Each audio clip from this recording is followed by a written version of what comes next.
Alrighty, so our last speakers are a couple of our star students here at the University of Waterloo. Laura Gordon is a fourth-year co-op student who's in Honors Arts and Business and also studying or majoring in French Studies. And Matt is a fourth-year co-op student also in Science and Business, and they're going to talk a little bit about things they wish they knew. Well, good evening, everybody. Thank you for coming out tonight. We were asked a couple weeks ago if we'd like to do this presentation and what we could tell students if we had a chance to go back and tell ourselves what kind of things we'd like to know coming into university. So after 5 years here, I've had a lot of time to reflect and think about it, and I realized that everything else that I've learned that I didn't know before coming in really comes down to knowing that school is more than just grades. So much of your university experience and even your high school experience is what you do outside of the classroom and isn't based on what your grades were. You know, 5, 10 years from now, no one's going to ask you, how well did you do on that grade 12 calc test? Or when you made it late to that exam in first year, did it really affect you and have you recovered from that? Does it make you feel like a better person? Those aren't really questions that come up. But instead, I was thinking about it, and really one of the biggest things I wish I'd known was how much soft skills would come into play. How important it is to be able to say, when you go into a job interview, who you are and really present yourself appropriately. Because when you go into the work environment after a few co-op terms, I've really seen and learned that nobody's worried about whether you can do it. They figure you can learn the job. As long as you've met the bar this far, they've seen your resume, they know your qualifications, but it's really what you bring to the table, how you think, how you meet people, and how you interact with clients, and that's the sort of thing that comes through. The next big thing I wish I'd known before was what kind of other outside the classroom opportunities there were. Really, there's so much more to do when you get to university because there's so much more choice. You're not held back by not being of age to go somewhere like across to another country, having to worry about visa rules or things like that. You're at the point where you really do control your own life and you can choose anything that you want to do. For instance, for one of my co-op terms, I decided that Southern Ontario is great, but I really want to go abroad, so I went to Scotland. I went through JobMine, I scrolled through, I said I need something that's a little bit different than going back to Toronto, and a few weeks later I found myself on a plane going to Scotland and spending 10 weeks there doing business consulting. I ended up visiting 4 other countries while I was there just because I could. And I said, why not do it? Why not just go off somewhere else and try something new and really take advantage of those opportunities? Even if you're not the jet-setting type, there's tons of other things you can do, from starting your own clubs or starting your own businesses, maybe joining something else someone's already started because you love the idea. I know people who are on campus now working to ban bottled water, other people who are working to make sure that everyone in Africa has safe water, other people who are celebrating the goodness of cheese because it's something that they like doing and because it's an exciting experience.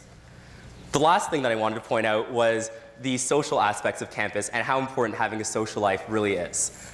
But it's something that they say, you know, don't worry about the social life. You're always going to have fun. You always have a chance to go out and party and meet your friends and things like that. But it is something you do have to consider when you're going in. Do you want to go to a university that has all your friends with it? Is that something that you're looking forward to? Or is it something that you want to go to a new experience? For me personally, a lot of my friends went to McMaster and I decided to come here partially based on the fact that it would just be a different experience from going to high school. As well, it's really important to look at the school itself and see what kind of differences they have. Are you looking for a campus that's got a really tight-knit community? Are you looking for something big with a huge number of possibilities? Are you looking for 1,000 people or 10,000 people when you go out? Or you want to come to somewhere where there's nearly 100,000 people because it gives you that much more experience? So those are really all sorts of different things to consider. And also remember how important it is to look at universities and not just think about how important it is your grades are and how good the academics are, but really look at the complete picture of everything that you'd like to get out of the experience. So something that you guys probably already know is that university, choosing a university and applying to university is very much about making decisions. And some of the decisions that you're going to make in upper years, you're actually going to have to start thinking about now.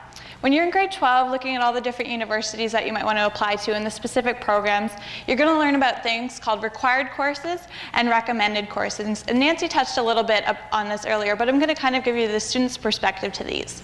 So required courses are a set of courses that you absolutely need to get into a program at a university. So now these are grade 12 courses, so you might be thinking, I don't have to worry about grade 12 courses right now. But if you think about it, you choose those grade 12 courses while you're in grade 11. And oftentimes, those grade 12 courses have grade 11 prerequisites that you actually have to choose while you're in grade 10. So it's never too early to start thinking about what courses you want to be taking in grade 12 in order to get into those programs at university. You also might hear a little bit about recommended courses. Now, these courses aren't going to be looked at in terms of you'll have to have them or you won't have to have them to get into a program, but they do offer a really great background that will help you, especially in first year and second year, by providing you with foundation in certain subject areas that's really going to help you through those courses in first year and second year. Now, just to share a little bit of a personal experience about how important it is to make sure that you have those courses, when I was in grade 12, my best friend decided that she wanted to come to Waterloo and go into the Math and Chartered Accountancy program, a great program here at Waterloo. However, there was a required math course for that program that she wasn't enrolled in, and she only realized this halfway through the term.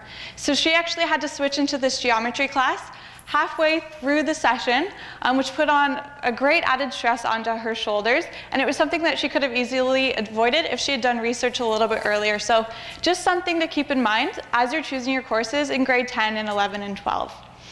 Now, some of you might be thinking even further ahead, perhaps thinking about after graduating from university, going on to med school or becoming an accountant or doing a master's program. Now, not to freak you out, you don't have to have decided this by now, to tell you the truth. I'm in my final year of university, I'm graduating in April, and I still don't know what I'm planning on doing in May. But that's just fine. But for those of you who are thinking ahead, maybe you know that you want to go to med school. It's never too early to start looking at the requirements for that, to see what you have to do at university in terms of getting specific courses or getting specific programs, and looking at the requirements that you will need to get into those courses and programs while you're in high school. Now that we've talked about a little bit about the serious stuff, I just want to help you relax a bit by telling you that if you get into university, hopefully you'll be in the program that you want to be in and that's the right fit for you. But even if you're not, you don't have to stick with it. When I was in first year, I was in the Honors Mathematics program here at the University of Waterloo. It's a fantastic program, but you know what? I was sitting in one of my elective courses one day, a French studies class, and I realized, you know what, long term, this is what I'd rather be doing. And career-wise, I see myself more so in a French position than a mathematics-related one. So I went and spoke to my academic advisor, and I ended up switching into the Arts and Business program, majoring in French studies. And I know that it was absolutely the right decision for me. So I just want you to remember that. Once you're at university, hopefully you love the program that you're in. But if you don't, explore your options. See what else is out there. See if there is a program that might be a better fit for you. Talk to an academic advisor, because ultimately, it all comes down to finding what you love, and that's really what university is all about. Okay. So to sum it all up, really there's two things we want you to take away. The first is to do as much planning as you can and to really search out for the experience that you want to have. And the second as well is just to find what you love doing. Make sure that you do your research, that you have a chance to see what courses you need, what sort of school you'd like to go to, whether you want to stay at home or go afar, go to a different country or maybe just a different province, and really find out what that's like for you. And whether or not you want to find a school that has that art experience or that music experience or that sports experience or the school spirit that you're looking for. But then when it comes down to it, all at the end of the day, that you shouldn't worry too much. You're going to make choices, you have thousands of options to choose from, and chances are you'll find something that you like, but if not, you do have the chance to change. But remember, at the end of the day, it's just important to find what you love and find the idea that works for you. Thank you very much. Thanks.